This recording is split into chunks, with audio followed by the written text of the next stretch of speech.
और श्रीमद् भगवद गीता के प्रथम 3 अध्याय की चर्चा हम लोगों ने समाप्त की।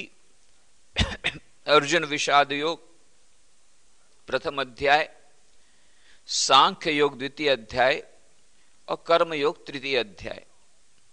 और हमने यही कहा था कि योग का मतलब होता है जोड़ना। जो परमात्मा से आत्मा को जोड़ दे, मिला दे, उसी का नाम योग है। और उस योग को पाने के विभिन्न मार्ग हैं। तो जो विषाद हमें ईश्वर से जोड़ दे, ईश्वर के प्रति समर्पित बुद्धि ला दे, शरणागति का भाव ला दे, जिस प्रकार से अर्जुन के जीवन में विषाद हुआ और वह आते हैं भगवान के चरणों में समर्पित होते हैं, शिष्यस्ते हम साधिमाम ताम प्रपन्नम कहते हुए शरणागत होते हैं, तो यह विषाद योग उन्हें ईश्वर के पास ले आता है। उसकी चर्चा हमने की।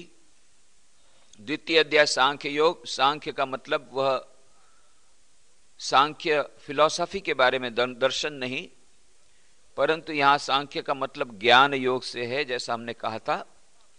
और तीसरा कर्म योग। तो क्रिया शक्ति के माध्यम से जब मनुष्य उस परमात्मा के पास पहुंचता है मुख्यतः, तब वह कर्म योग होता है।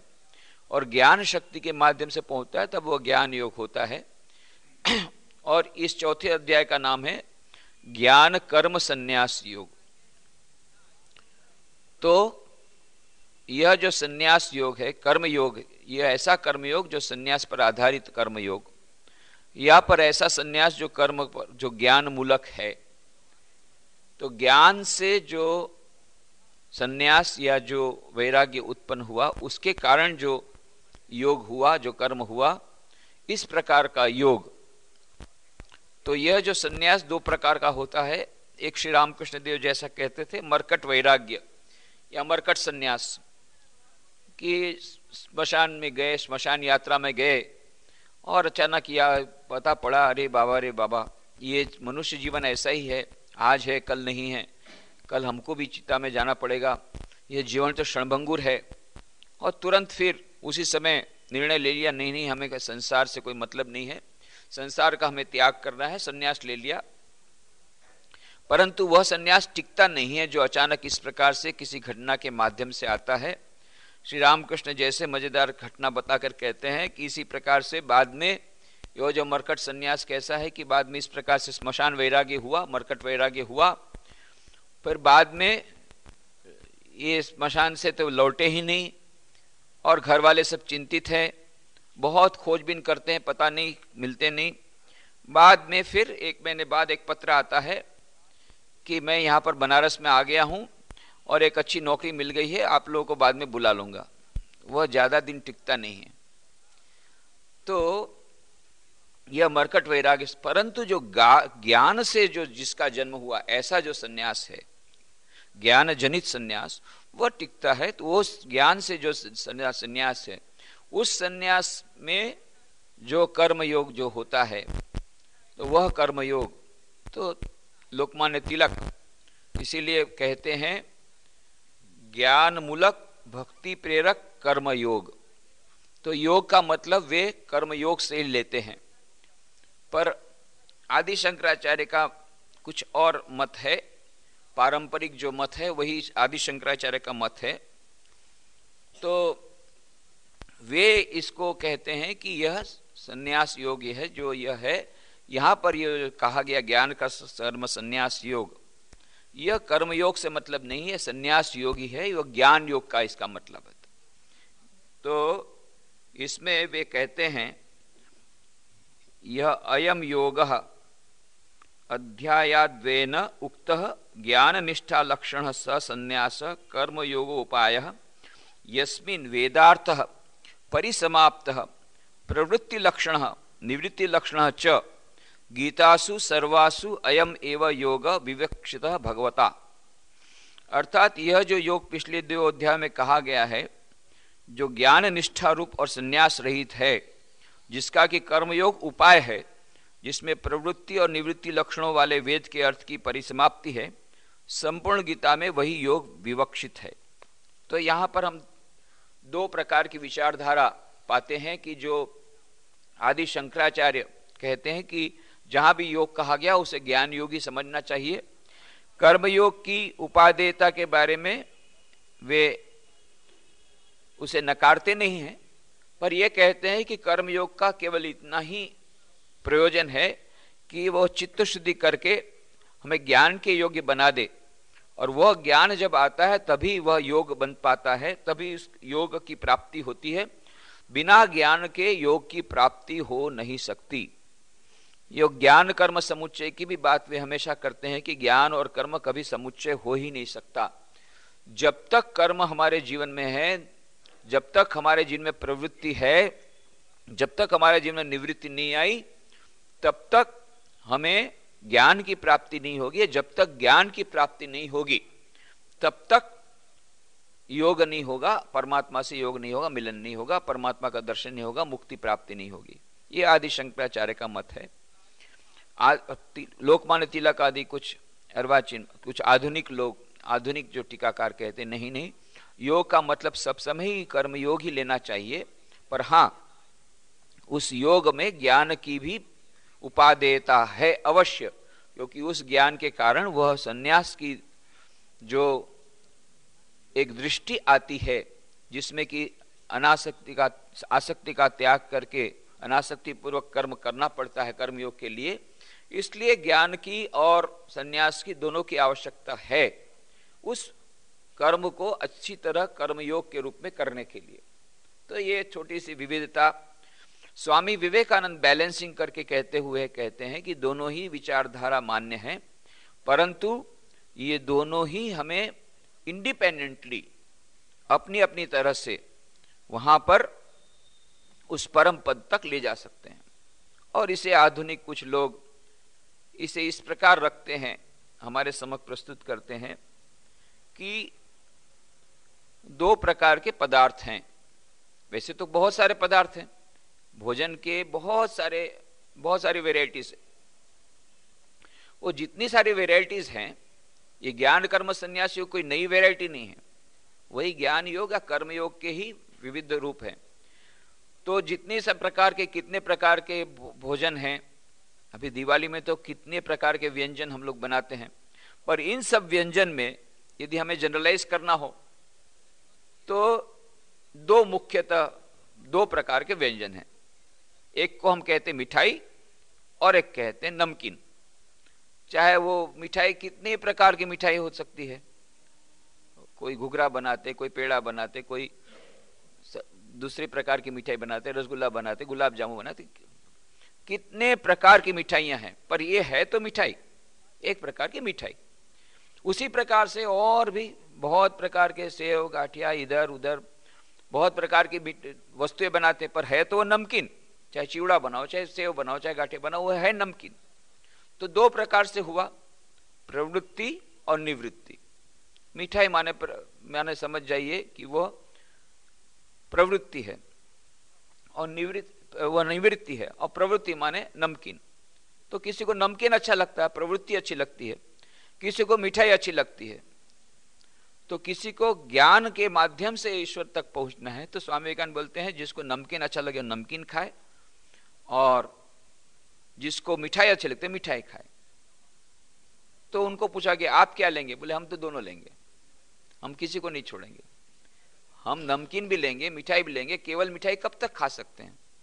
फिर नमकीन लेने से जब तीखा लगेगा तो मिठाई भी खाएंगे, तो हम दोनों लेते हैं। तो स्वामी विवेकानंद ये मानो समन्वयात्मा आचार्य हैं हमारे इस युग के, जिन्होंने सभी योगों को मिलाया कि आधुनिक मानव के लिए हमें सभी योगों को मिलाना पड़ेगा। हम उस निवृत्ति को प्राप्त नहीं कर सकते। कितने में से हम लोग में से कितने लोग हैं जो हिमालय में जाकर के, जंगल में जाकर के तपस्या कर सकते निवृत्ति लेकर के? तो प्रवृत्ति में रहते हुए भी हमें करना होगा, परंतु उसमें भी अनासक्ति लाने के लिए हमें वह निवृत्ति की भी आवश्यकता है। प्रवृत्ति में रहते हुए निवृत्त होना, यह मानो स्वामी विवेकानंद का आदर्श, एक नया आदर्श श्री कृष्ण भगवान ने जो संदेश दिया था उसे हमारे सामने नए रूप में स्वामी विवेकानंद रखते हैं। तो स्वामी विवेकानंद यही कहा था, यही कहते हैं एक जगह पर कि हमारे जो पूर्वजों ने, पूर्व आचार्य बहुत अच्छे आचार्य थे, महान विद्वान हो गए, उनकी महानता के बारे में कोई संदेह नहीं है, पर केवल एक ही बात है कि दे वर टेक्स्ट टॉर्चरर्स। उन्होंने टेक्स्ट टॉर्चरिंग किया। टेक्स्ट टॉर्चरिंग का मतलब क्या होता है कि जितनी भी प्रकार के हमारे शास्त्रों में बातें आई है उसमें सभी प्रकार के योगों की बातें हैं, सभी प्रकार की समन्वय की बातें हैं, पर इन शास्त्रज्ञों ने क्या किया कि अपनी फिलॉसफी के अनुसार, अपनी समझ के अनुसार, अपने दर्शन के अनुसार उनको समझाया, उसका इंटरप्रिटेशन किया। तो तोड़ मरोड़ करके, टेक्स्ट टॉर्चरिंग करके वो यही लाएंगे कि ज्ञान के बिना मुक्ति नहीं होगी। वो आदि शंकराचार्य एक ही गाना गाएंगे, चाहे वो किसी भी उपनिषद का, वो कर्मयोग में भी वे यही बात कहेंगे कि ज्ञान के बिना नहीं होगा। कर्मयोग को नकार तो नहीं सकते जब श्री कृष्ण भगवान बोलते हैं, तो उसका इंटरप्रिटेशन ऐसा मिला करके, और संस्कृत ऐसी सुंदर भाषा है, ऐसी विचित्र भाषा है कि उसमें एक शब्दों को तोड़ मरोड़ करके उसका कुछ भी अर्थ लगा सकते हैं, थोड़ा सा उसका संधि विग्रह करके दूसरा अर्थ, उसका विपरीत अर्थ भी हम लगा सकते हैं। तो यही टेक्स्ट टॉर्चरिंग। पर स्वामी विवेकानंद कहते नहीं, ये हमें वह समन्वयात्मक, तो जिसको मिठाई अच्छी लगे मिठाई ले, जिसको नमकीन अच्छा लगे नमकीन ले, जिसको दोनों को मिलाना हो मिलाए, कर्मयोग अच्छा लगे कर्मयोग करे, ज्ञान योग अच्छा लगे ज्ञान योग करे, दोनों को मिला करके करे। तो यह जो बात है, यह ज्ञान कर्म संन्यास योग के रूप में हमारे सामने प्रकट की गई। तो अब चतुर्थ अध्याय हम प्रारंभ करेंगे। अथ चतुर्थोध्यायः श्री भगवानुवाच इमं विवस्वते योगं प्रोक्तवानमव्ययं विवस्वान् मनवे प्राह मनुरिक्ष्वाकवे ब्रवीत्। इमं विवस्वते योगं प्रोक्तवान् अहम् अव्ययं विवस्वान् मनवे प्राह मनु इक्ष्वाकवे अब्रवीत्। अहम माने मैंने, इमम माने इस, अव्ययम अविनाशी, योगम योग को, मैंने, अहम मैंने, इमम अव्ययम योगम इस अविनाशी योग को, विवस्वते, विवस्व माने विवस्वते माने विवस्व के प्रति, सूर्य के प्रति, प्रोक्तवान कहा था, और विवस्वान सूर्य ने, मनवे, मनवे माने मनु के प्रति, अपने पुत्र मनु के प्रति, प्राह कहा, और मनु ने अपने पुत्र इक्ष्वाकवे, राजा इक्ष्वाकु के प्रति अब्रवीत कहा। कहने का मतलब, मैंने इस अविनाशी योग को सूर्य के प्रति कहा था, और सूर्य ने अपने पुत्र मनु के प्रति कहा, और मनु ने अपने पुत्र राजा इक्ष्वाकु के प्रति कहा। एवं परंपरा प्राप्तम इमं राजर्षयो विदुः सकाले नेह महता योगो नष्टः परंतप। एवं परंपरा प्राप्तम इमं राजर्षय विदुः सह कालेन इह महता योगः नष्टः परंतप।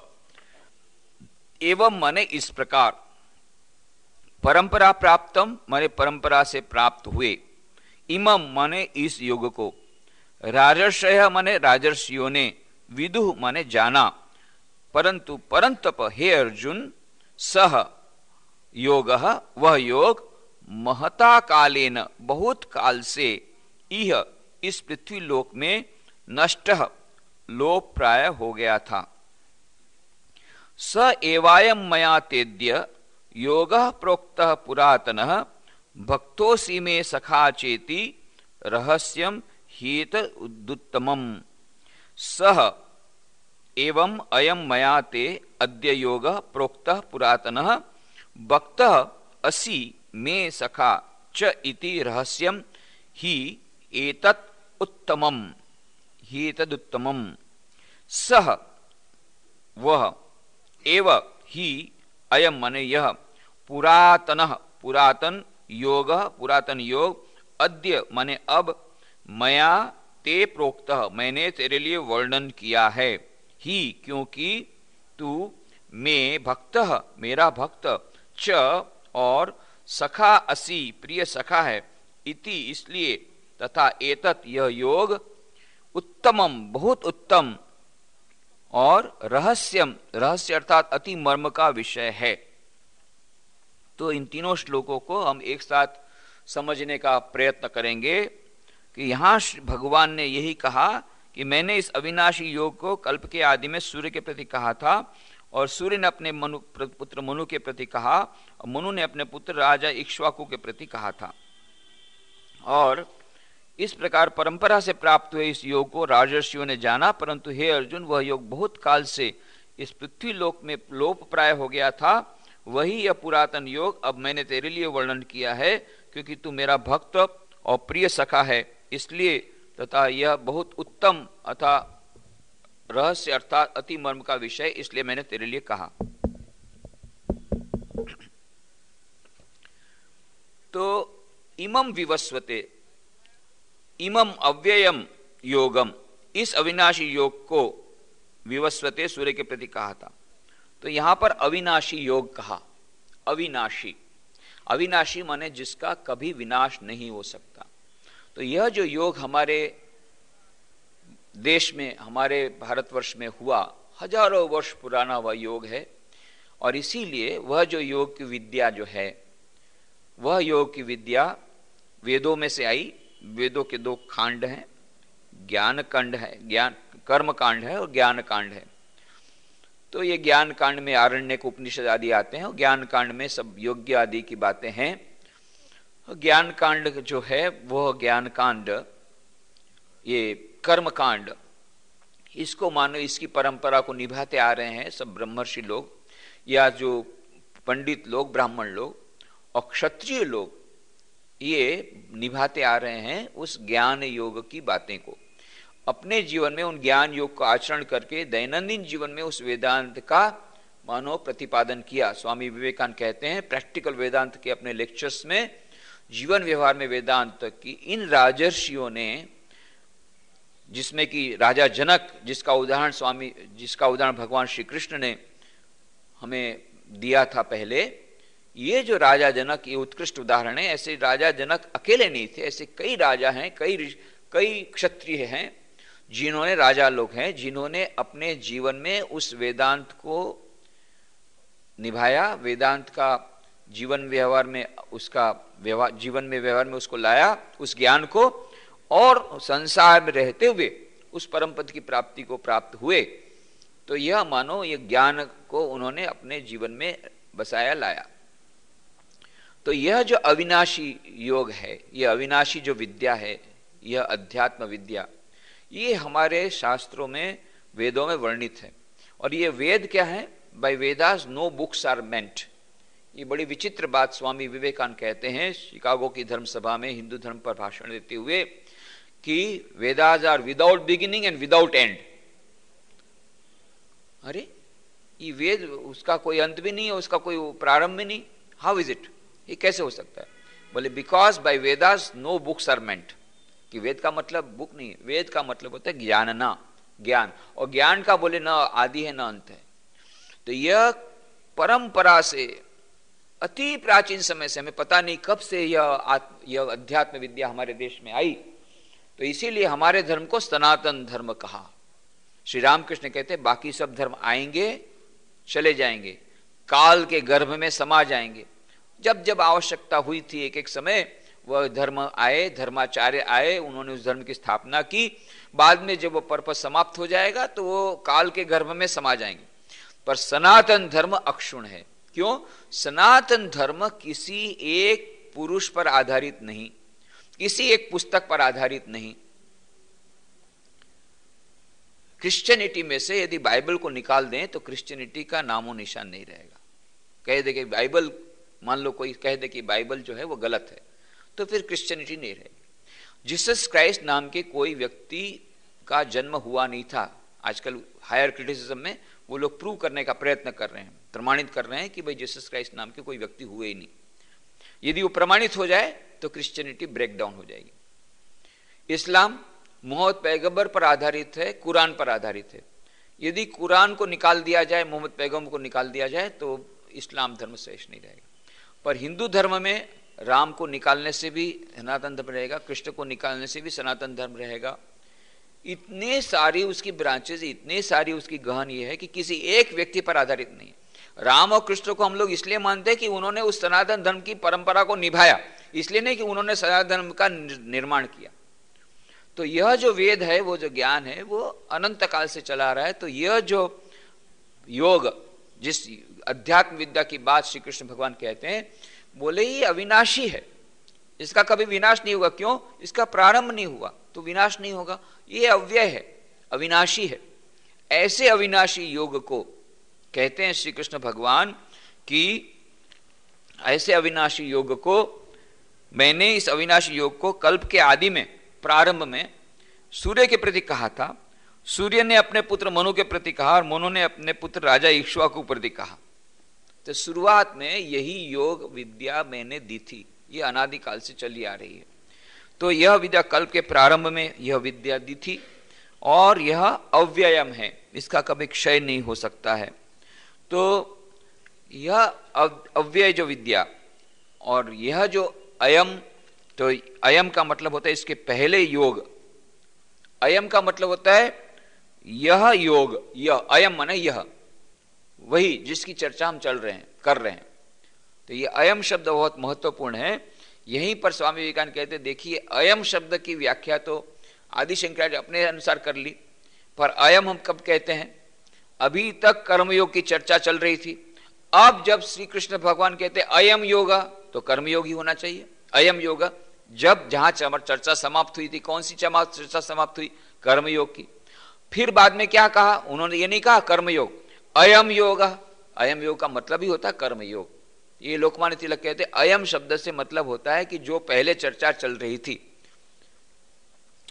तो मैंने कहा कि भाई हम आश्रम गए थे, हम लोग आश्रम गए थे सुबह, वहां जाकर के हम लोगों ने गीता का अध्ययन किया। वहां जाकर के मतलब वो तो ऐसा नहीं बोल सकते घर जाकर के, वहां जाकर का मतलब ही होता है, इसके पहले का जो वाक्य है कि हमने गीता का, हम आश्रम गए थे तो आश्रम में जाकर के गीता का अध्ययन किया। तो यह अयम का मतलब होता है वही कर्मयोग। इसलिए अधिकांश कमेंटेटर्स ये शास्त्र के बोलते हैं अयम योगा। तो अयम योगा करके, परंतु आदि शंकराचार्य कहते नहीं, अयम योग का मतलब होता है वही संन्यास योग, या मतलब वही ज्ञान योग। तो उसका मतलब वे लेते हैं, यह अयम योग अध्यायद्वयेन उक्त ज्ञान निष्ठा लक्षण स संन्यास कर्मयोगोपाय यस्मिन् वेदार्थ परिसमाप्त प्रवृत्ति लक्षण निवृत्ति लक्षण च गीतासु सर्वासु अयम एव योग विवक्षित भगवता। जो हमने अभी कहा था, अर्थात यह जो योग पिछले 2 अध्यायों में कहा गया है, जो ज्ञान निष्ठा रूप और संन्यास रहित है, तो उन्होंने दोनों अध्यायों को एक साथ ले लिया कि ज्ञान योग और संन्यास कर्म योग दोनों अध्याय में जो बात हुई, सांख्य योग कर्म योग, इसकी चर्चा अब मैं कर रहा हूं। उन्होंने इस प्रकार से उसका इंटरप्रिटेशन कर लिया। तो यहां पर जो कहा गया कि यह योग की प्राचीनता के बारे में, तो ये योग की प्राचीनता का मतलब होता है कि वह वही जो योग है वह सनातन है। और इस योग की बात श्रीमद् भागवत में भी हम पाते हैं। तो यह योग जो कर्म योग है, उसे महाभारत में भागवत धर्म अथवा तो सात्वत धर्म इस नाम से भी उल्लेखित किया गया है। और यह जो परंपरा प्राप्त है, इसका प्रमाण भी हमें महाभारत में से मिल जाता है कि महाभारत में से हमें उसकी पुष्टि मिलती है। किस प्रकार से? तो महाभारत के अंतर्गत नारायणी उपाख्यान है।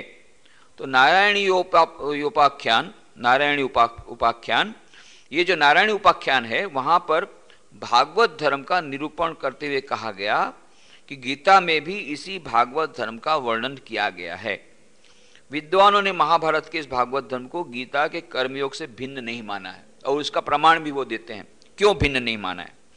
अतः गीता में जहां जहां योग शब्द अकेला बिना किसी विशेषण के आया है, वहां उसका अर्थ कर्मयोग ही पकड़ना होगा। महाभारत से हमको इसकी पुष्टि मिलती है। तो नारायणी उपाख्यान में वैशंपायन जन्मेजय से कहते हैं, शांति पर्व में हम ये बात पाते हैं, 346 से श्लोक में कहते हैं, नारदेन तु संप्राप्तः स रहस्य स संग्रह एष धर्मो जगन्नाथात् साक्षान् नारायण नृप एवमेष महान धर्मः सते पूर्वं नृपोत्तम कथितो हरिगीतासु समास विधि कल्पितः।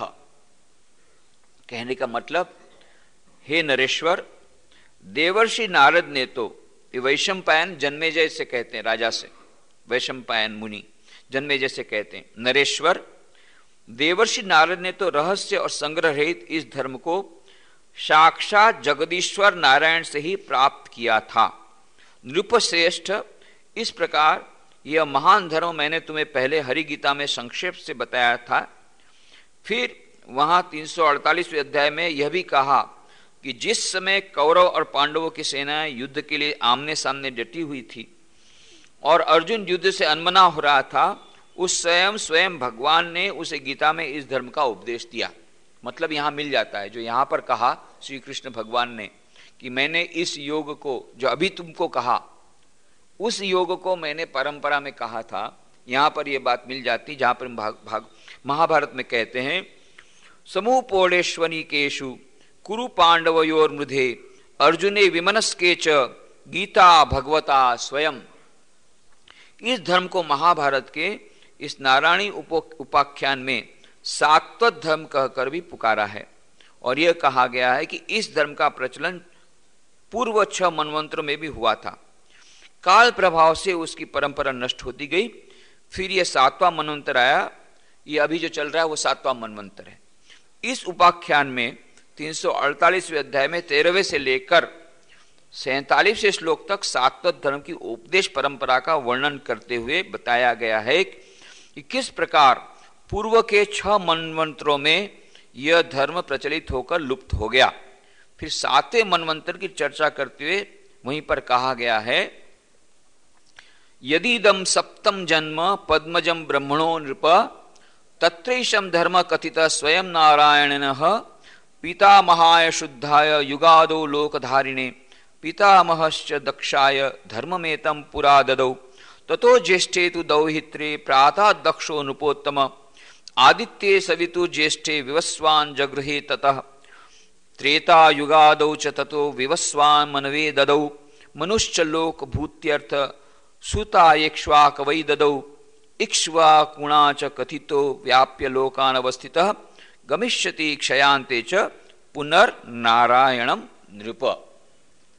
कहने का मतलब, नरेश्वर, यह जो ब्रह्मा जी का भगवान के नाभि कमल से 7वां जन्म हुआ है, इसमें स्वयं नारायण ने ही कल्प के प्रारंभ में जगत धाता शुद्ध स्वरूप ब्रह्मा को इस धर्म का उपदेश दिया।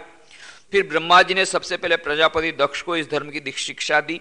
नृपश्रेष्ठ, इसके बाद दक्ष ने अपने ज्येष्ठ दौहित्र अदिति के सविता से भी बड़े पुत्र को इस धर्म का उपदेश दिया। उन्हीं से विवस्वान ने इस धर्म का उपदेश ग्रहण किया। फिर त्रेता युग के आरंभ में सूर्य ने मनु को, और मनु ने संपूर्ण जगत के कल्याण के लिए अपने पुत्र इक्ष्वाकु को इसका उपदेश दिया। इक्ष्वाकु के उपदेश से सात्वत धर्म का संपूर्ण जगत में प्रचार और प्रसार हो गया। नरेश्वर, कल्पांत में यह धर्म फिर भगवान नारायण को ही प्राप्त हो जाएगा। मतलब जहां से निकला वहीं समाप्त हो जाएगा कल्प के अंत में।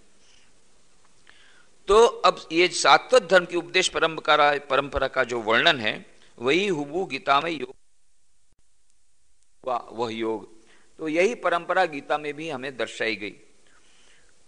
तो इसीलिए यह मानना तर्कसंगत है कि सात्वत धर्म ही योग है।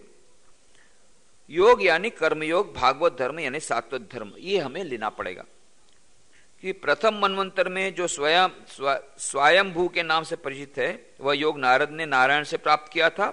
और अब इस सप्तम मनवंतर में जो वैवस्वत के नाम से जाना जाता है, इसमें योग की परंपरा यूं दर्शाई गई कि नारायण से ब्रह्मा ने प्राप्त किया। सबसे पहले नारायण से हुआ। श्री कृष्ण भगवान ने कहा ना कि मैंने यह योग संपूर्ण पहले सबसे पहले मनु को कहा, मैंने इसको कहा था विवस्वान मनवे प्राह, तो मैंने विवस्वान को कहा, सूर्य को कहा।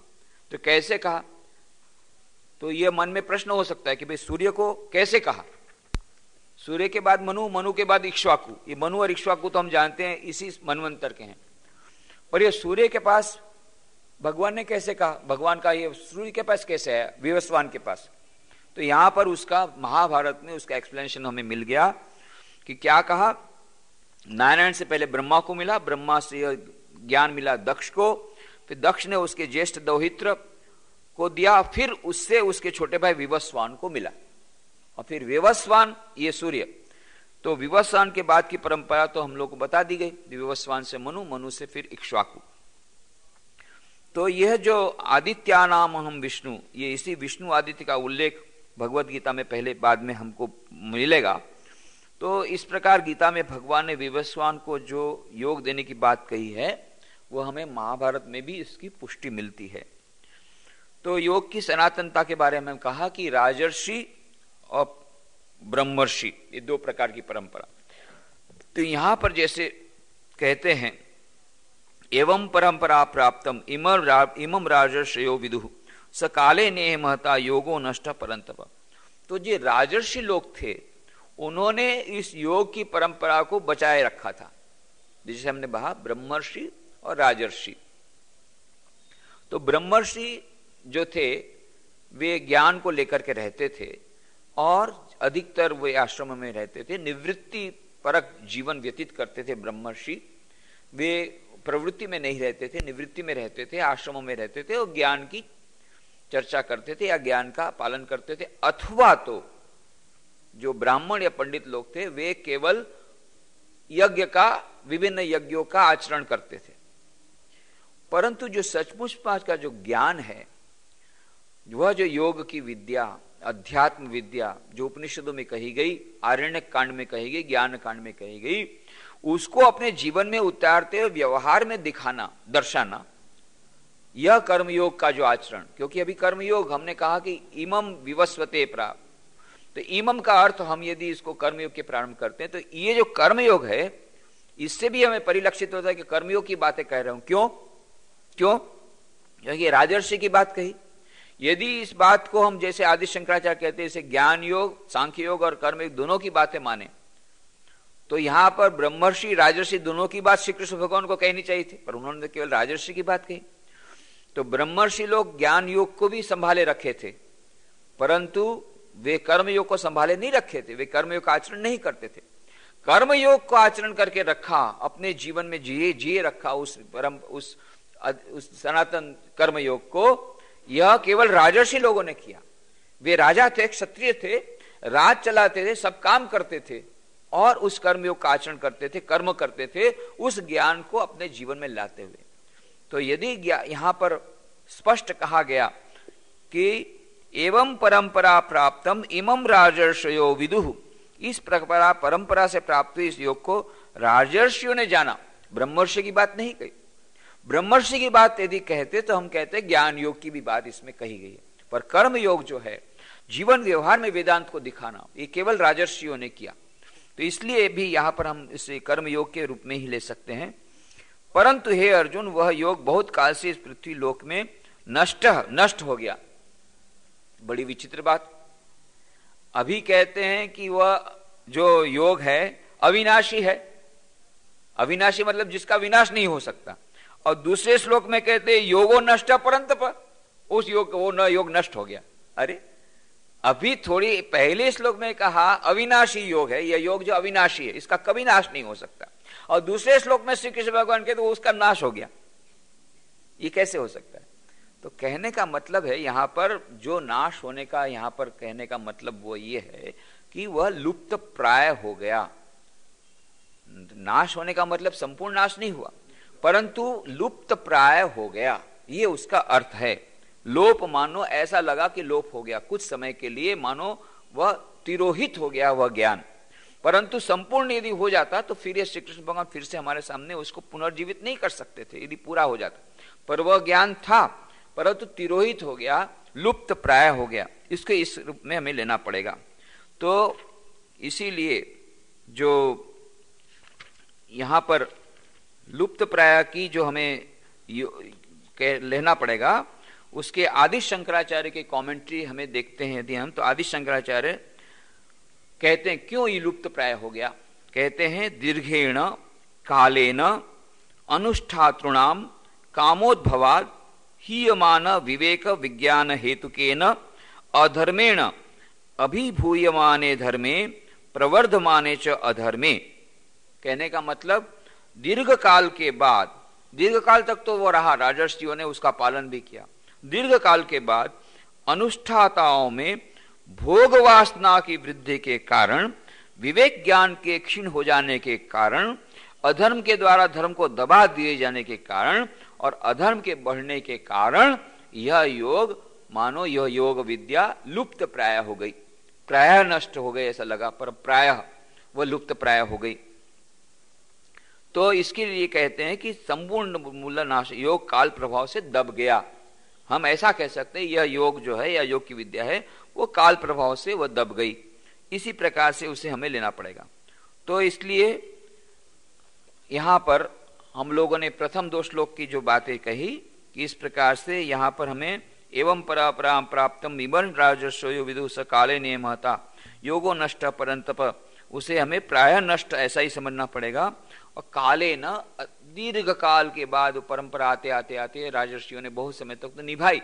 बाद में वह राजर्षि जो थे, जो राजा लोग थे, वे भोग वासना में डूब गए, उस ज्ञान को उन्होंने छोड़ दिया और इसीलिए बाद में यह योग विद्या मानो लुप्त प्राय हो गई। इसीलिए श्री कृष्ण भगवान कहते हैं मैं अब तुमको फिर से उस कर्म योग को बताऊंगा जो तुम्हारे लिए, और अर्जुन को मानो एक माध्यम बनाते हुए, यह सर्वोपनिषदो गावो दुग्धा गोपालन, गोपाल पार्थो वत्स सुधीर भोक्ता दुग्धम गीतामृतम।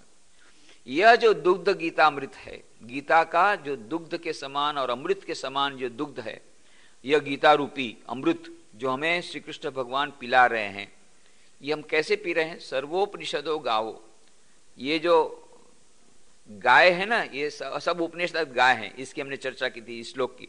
सर्वोपनिषदो गावो, गावो माने गाय, ये जितने उपनिषद गाय हैं। दोग्धा गोपाल नंदन, और गोपाल नंदन है उसका काम ही है गाय चराना और गाय का दूध दोहना। तो ये जो गोपाल नंदन है श्री कृष्ण, ये उस गाय को दोने वाले, उपनिषद रूपी गाय में से उसका निचोड़ हमको देते हैं। उपनिषद में हमको गाय में सबसे अच्छा क्या लगता है? गाय के आंचल अच्छे लगते हैं और गाय का दूध अच्छा लगता है। तो गाय का दूध हमें निकाल के देते हैं। गो तो दूध का काम ही है, गोपालक, उसका काम ही गोपालन करना। तो ये गोपाल नंदन है, ये गाय में से हमको दूध निकालते हैं, उपनिषद रूपी गाय का दूध हमें देते हैं।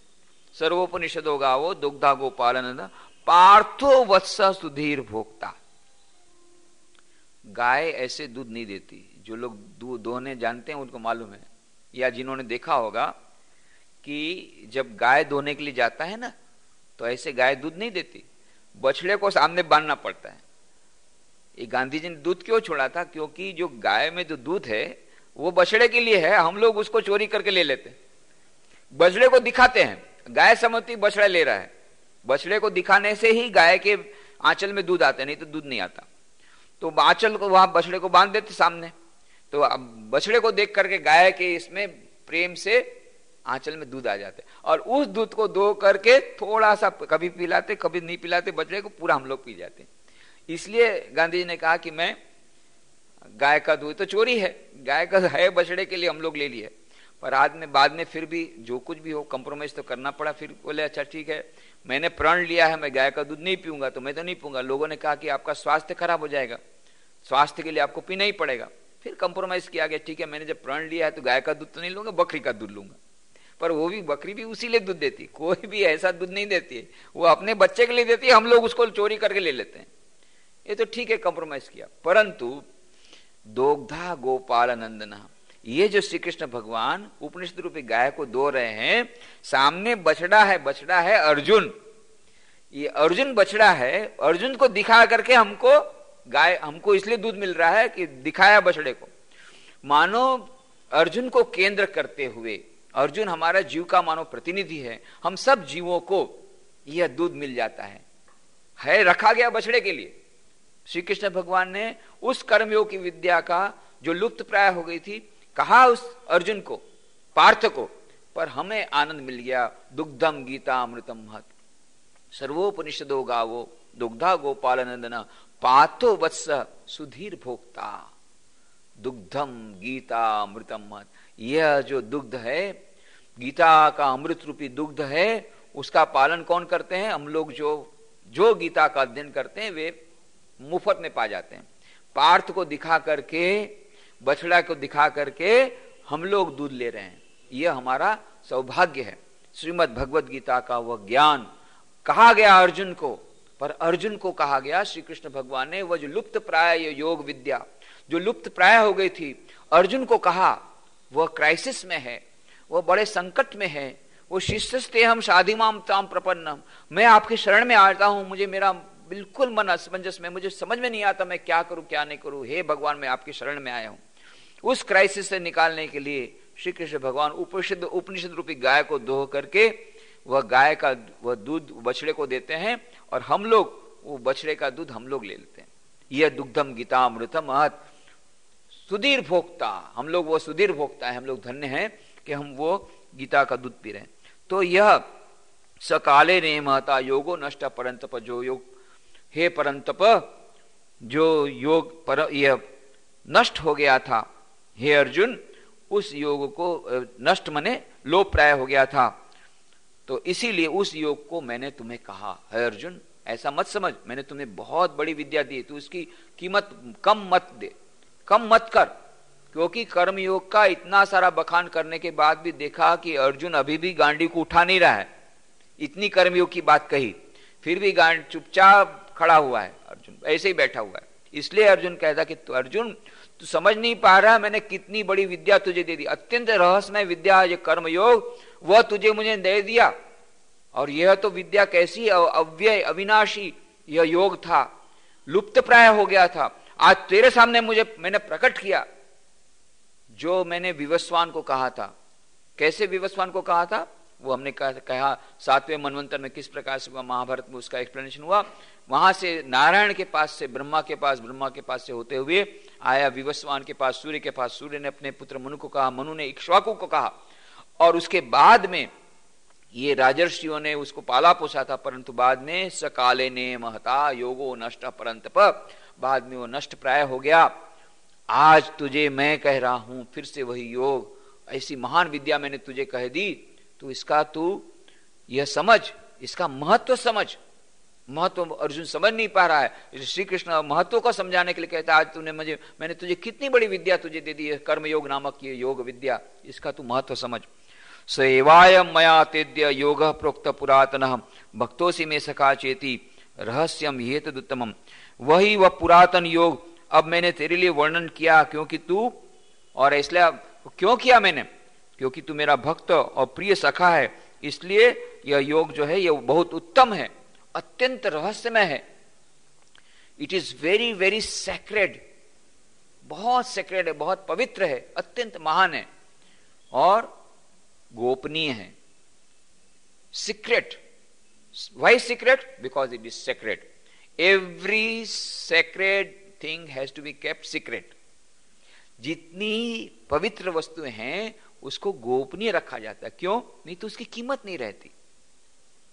जो लोग जवाहरत रखते हैं उनको मालूम है, बहुत बड़े कीमती जो यदि गहने रहे किसी को दिखाते नहीं है, गोपनीय रखते हैं, चाहे नजर लग जाए, किसी के नजर लग जाए, किसी को लगा ऐसा लोभ आ जाए कि उसको ले ले, तो सबको नहीं दिखाते हैं, गोपनीय डब्बे में फिक्स एकदम बॉक्स में बंद करके रखते हैं, किसी को नहीं दिखाते, बहुत कम लोगों को दिखाते, जो अत्यंत बहुत कीमती यदि कोई गहना रहे, कीमती कोई वस्तु रहे तो श्री कृष्ण भगवान यह जो मैंने योग विद्या दी अत्यंत महत्वपूर्ण है, इसीलिए अत्यंत गोपनीय है, यह रहस्यमय है, मैंने तुझे कहा। तो ये रहस्यमय विद्या, ये इसलिए रहस्यमय कहा कि श्री कृष्ण भगवान कहते हैं ऐसा मत समझ, ये बहुत अत्यंत रहस्यमय विद्या, अत्यंत गोपनीय विद्या, अत्यंत महत्वपूर्ण, अत्यंत महती विद्या, इसका बखान मैंने किया है जो लुप्त प्राय हो गया था। क्यों कहा? क्योंकि तू न केवल मेरा भक्त है, मेरा सखा भी है। जो भक्त नहीं है उसको तो यह विद्या दी नहीं जा सकती, पर भक्त को भी नहीं दी जा सकती। क्यों? क्योंकि भक्त वो ज्ञान चाहता नहीं है। कितने प्रकार के भक्त हैं? तो विभिन्न प्रकार के भक्त हैं। तो ये सभी भक्त इसमें से कोई विद्या को नहीं चाहता। उसको पूछो कि भाई आप विद्या लेंगे, तो नहीं, हमको विद्या नहीं चाहिए। केवल जो सखा है, माने शांत भाव है, दास्य भाव है, सख्य भाव है, वात्सल्य भाव, मधुर भाव, विभिन्न भाव है। मधुर भाव वाला क्या कहता है? भाई हमें तो प्रियतम चाहिए, हमको ज्ञान नहीं चाहिए। शांत भाव वाला वह केवल ईश्वर को चाहता है। दास्य भाव वाला, मैं तो ईश्वर का दास बन के रहना चाहता हूं, मैं कुछ जानना नहीं चाहता, मैं ज्ञान नहीं चाहता, कर्म नहीं चाहता। और वात्सल्य भाव, वह तो उसको तो वात्सल्य है, वो ज्ञान नहीं चाहता। एक है सख्य भाव। सख्य भाव वाला वह उस ज्ञान को शेयर कर सकता है। तो इसलिए श्री कृष्ण भगवान कहते हैं मैंने तुझे यह जो विद्या आज दी, क्यों दी? क्योंकि तू मेरा भक्त भी है और सखा भी है, दोनों है, 2 in 1, 2 in 1, रेडियो भी टेप रिकॉर्डर, दोनों को 2 in 1। तो केवल भक्त होने से मैं नहीं कहता और केवल सखा होने से नहीं कहता। क्यों? सखा तो श्री कृष्ण के कितने सारे थे, वृंदावन में कम सखा थे, किसी को गीता का अध्ययन, गीता का नॉलेज नहीं दिया, परंतु योग्य अधिकारी को दिया जाता है। तो योग्य अधिकारी तू भक्त भी है। भक्त कैसे बना? ऐसे नहीं बना। वह कई लोग ऐसे ही भक्त बन जाते हैं, बहुत कम लोग ऐसे जो सीधे भक्त बनते, मार खाकर ही बनते हैं ज्यादा कर लोग। तो ये मार खा के हमारे समान अर्जुन का भी यही अवस्था। क्राइसिस जब आ गई तब एक बार हे भगवान शिष्यस्ते हम शादी माम ताम प्रपन्नम, समझ में नहीं आ रहा है इस प्रकार से इतने सारे युद्धा, मेरे स्वयं के गुरु सामने हैं, उनको मैं कैसे वध करूं? द्रोणाचार्य, भीष्म, पितामह, ये मेरे सामने है, सब सखा, मेरे सब संबंधी। नहीं नहीं नहीं, मैं युद्ध नहीं करूंगा, मुझे समझ में नहीं आ रहा मैं क्या करूं क्या नहीं। इतनी सारी तैयार होने के बाद अर्जुन का गांडीव सरक रहा है, न्यूरोसिस का शिकार हो जाता है, एकदम डिप्रेशन आ गया, भयंकर यह इस प्रकार का डिसपॉइंट, ये टेंशन आ गया, इतना टेंशन आ गया, इतनी प्रकार का भय आ गया कि वह बैठ गया, मतलब युद्ध नहीं करूंगा। तो यह जब क्राइसिस आई जीवन में तब जाकर के भक्त बनता है। अभी तक केवल सखा था, अब भक्त बनता है। शिष्यस्तेम शादी माम ताम प्रपन्नम। जब भक्त बनता है सखा, तब श्री कृष्ण भगवान उस रहस्यमय योग विद्या को सिखाते हैं, ऐसे नहीं सिखाते। तो क्यों? क्योंकि वह अत्यंत रहस्यमय है, अत्यंत गोपनीय। क्यों गोपनीय है? क्योंकि वह अत्यंत महत्वपूर्ण है। और जौहर की गति जौहर जाने और न जाने कोई, हेरी मैं तो प्रेम दीवानी, मेरा दर्द न जाने कोई। जौहर की गति जौहर जाने और न जाने कोई। तो जो जौहर रहता है, जो जवेरात रहता है, उसकी कीमत को जवेरी ही समझ सकता है। हम लोग नहीं समझ सकेंगे, हमको लगा रही है पत्थर है, छोटा सा पत्थर है, चमकीला पत्थर है। पत्थर लेकर के गया, श्री रामकृष्ण की कहानी है, ये बोला कि जा देख करके आ क्या प्राइस मिलता है, पूछना पर बेचना मत। गया नौकर सेठ जी का बात सुन के, पहले गया सब्जी बेचने वाले के पास, बोले देखो भाई ये मुझे बेचना है। अरे बोले मैं इसका क्या करूंगा? अच्छा चमकता है, बच्चे को दूंगा खेलने के लिए, ठीक है 9 सेर बेगुन दे दूंगा। थोड़ा सा तो ज्यादा बोल। अरे बोले 9 से 9 किलो बेगुन, मालूम है आजकल सब्जी का भाव क्या है? हाँ, सब्जी का भाव बहुत बढ़ रहा है, इसमें 9 किलो बेगुन तुझे दे रहा हूं, तो बहुत ज्यादा मैंने बोल दिया। 1 किलो बेगुन, 1 बेगुन ज्यादा नहीं दूंगा, 9 किलो बेगुन में देना है तो दे। तो वापस आया, बोले ये तो 9 किलो बेगुन से ज्यादा दे ही नहीं रहा है। बोले कोई बात नहीं, कपड़े के दुकान के वाले के पास। तो कपड़े के दुकान वाले के पास गया, कपड़े की दुकान बोला हाँ अच्छा चमकीला है, खेल में काम आएगा अपने बच्चे के खेल में। ठीक है 9 मीटर कपड़ा दे देता हूं। 9 मीटर कपड़ा थोड़ा सा तो ज्यादा दी यार। 9 मीटर कपड़ा किसको बोलते? कपड़े का भाव मालूम है? भग के आ गया। बोले ये तो 9 मीटर कपड़ा से ज्यादा नहीं देता है, सोना चांदी की दुकान में जा। बोले 9 किलो सोना दूंगा। थोड़ा सा ज्यादा बोलिए, सोने का भाव आजकल मालूम है? इतना भाव बढ़ गया तुझे मालूम नहीं कुछ? 9 किलो सोना, गलती से बोल गया, देना हो तो देने जा। वापस आ गया। अब जा जवेरी के पास जा, जो हीरा का मर्चेंट है ना, डायमंड मर्चेंट, उसके पास जा करके देखा, अरे कोहिनूर हीरा है। बोले 9 करोड़ रुपए देता हूं। बोले ठीक है मैं ले जाता हूं, बताता हूं। नहीं उसको यहीं रख जा, तेरे मालिक को बोल 9 करोड़ तो दूंगा नगद, बाद में और भी दूंगा, पर हीरा में वापस नहीं दूंगा। तो भाग करके ले गया। बोले वो तो दे ही नहीं रहा था वापस। बोले मैं इसको रख ही लूंगा, जितना चाहिए उतना रुपया दूंगा। तो जौहर की गति जौहर जाने और न जाने कोई। जो डायमंड मर्चेंट है वही समझ सकता है कि ये जवाहरात की क्या कीमत है। तो इसीलिए यह अत्यंत गोपनीय ज्ञान है, यह जो ज्ञान है अत्यंत महत्वपूर्ण है।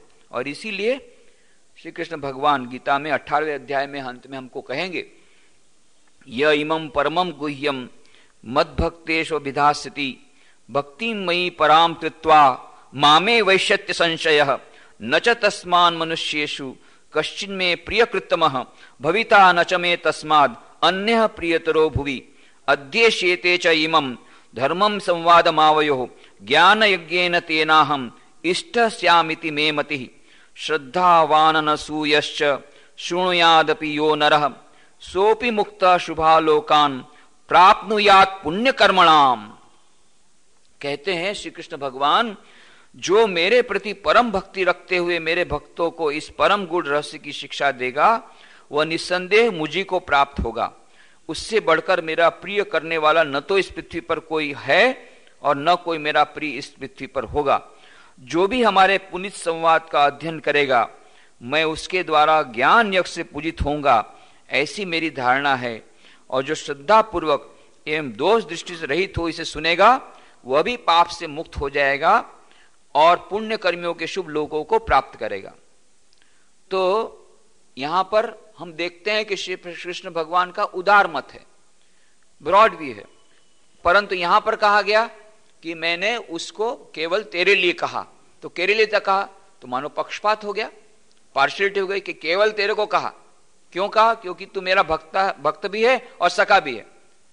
कहने का मतलब मैंने तुझे पार्शियलिटी की, तो पार्शियलिटी कही नहीं, पार्शियलिटी नहीं की। श्री कृष्ण भगवान तो चाहते अधिक से अधिक लोग इस ज्ञान का लाभ लें और कृतार्थ हों, परंतु अधिकारवाद होना चाहिए। जैसे कहा गया, do not throw pearls before the swine, एक कहावत है कि सुअर के सामने मोतियों का चारा देने से कोई फायदा नहीं होगा। वो सुअर क्या समझेगा मोतियों की कीमत। उसी प्रकार से गुजराती में कहा होता है, भैंस ने आगड़ भागवत ने कराए। भैंस है उसके सामने आप भागवत का कितना भी पाठ करेंगे, भैंस बोलेगी मेरे को अभी देर हो रही है, मेरे को पहले जाने दो, मेरे को तो वो कीचड़ में खेलने में मजा आता है, मैं जाऊंगी पानी तैरने के लिए। बोले नहीं, अभी गीता का पूरा भागवत का पाठ सुन ले। उसको भागवत से कोई मतलब नहीं है, भैंस को।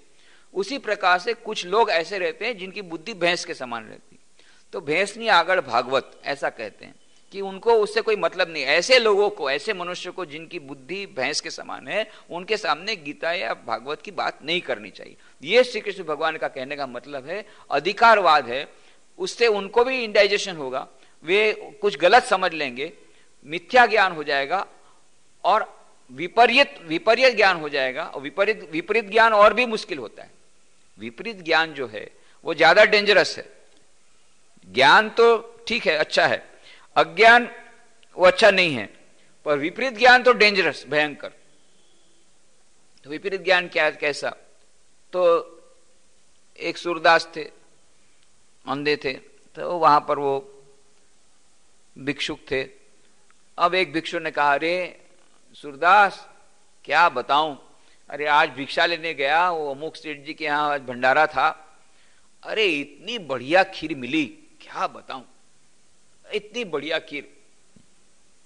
अब ये सूरदास ने खीर कभी खाई नहीं। खीर?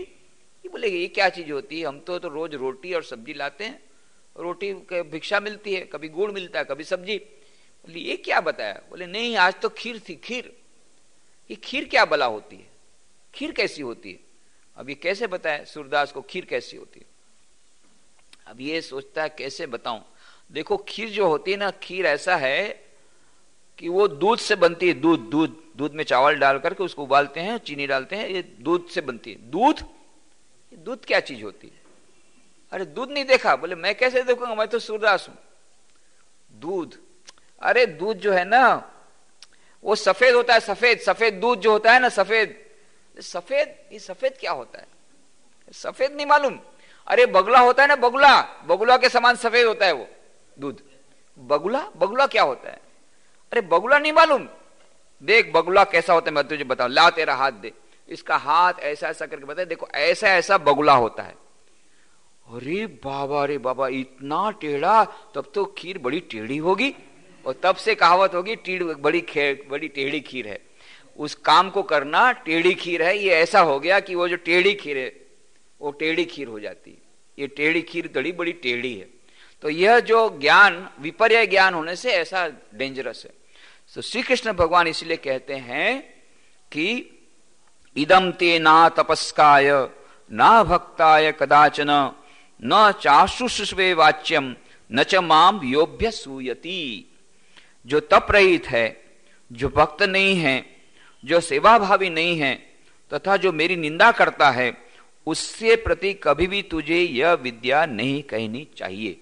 क्यों? उससे न तो उसको लाभ होगा बल्कि उसको नुकसान होगा, टेढ़ी खीर हो जाएगी। इसलिए उसकी बखान, ये जो गीता का जो इतना बड़ा ज्ञान है, इतनी बड़ी विद्या है, ये तू उसको उसी को कहना जो उसकी मर्यादा समझ सके, उसका महत्व समझ सके, उसके लिए जो उसका मन तैयार हो, उसी के प्रति कहना। जो तप रहित है, जो भक्त नहीं है, जो सेवाभावी नहीं है तथा जो मेरी निंदा करता है, उसके प्रति कभी भी तुझे यह विद्या नहीं कहनी चाहिए। इसीलिए भगवत गीता में हम लोग यही चाहते हैं कि केवल जो लोग श्रद्धावान हैं, भक्तिवान हैं, जो उस विद्या के प्रति अभिरुचि रखते हैं, जिनकी इसके प्रति श्रद्धा है, वे ही इसका लाभ उठाएं। और हम में से अधिकांश के मन में अभी तक उस प्रकार की श्रद्धा का उदय नहीं हुआ, हो रहा है, कुछ तो है, नहीं तो हम इस गीता के अध्ययन के प्रति रुचि नहीं रखते, परंतु अधिक नहीं है, कुछ है, छोटी सी, थोड़ी सी है। उसे बढ़ाने के लिए ही हम प्रत्येक चर्चा के प्रारंभ में गीता महात्मा के श्लोकों की आवृत्ति करते हैं, उसके अर्थ को जानने का प्रयत्न करते हैं। इसलिए यह जो यहां पर कहा गया था श्रीमद् भगवद गीता में, उसका मतलब यह है, श्री कृष्ण भगवान कहते हैं कि यह जो मैंने इतनी बड़ी, इतनी महान विद्या जो है योग विद्या, ये मैंने विवस्वान को कही थी, विवस्वान ने फिर मनु को कही, और मनु ने फिर ये इक्ष्वाकु को कही, और फिर वो परंपरा से वो लुप्त हो गई, लुप्त प्राय हो गई।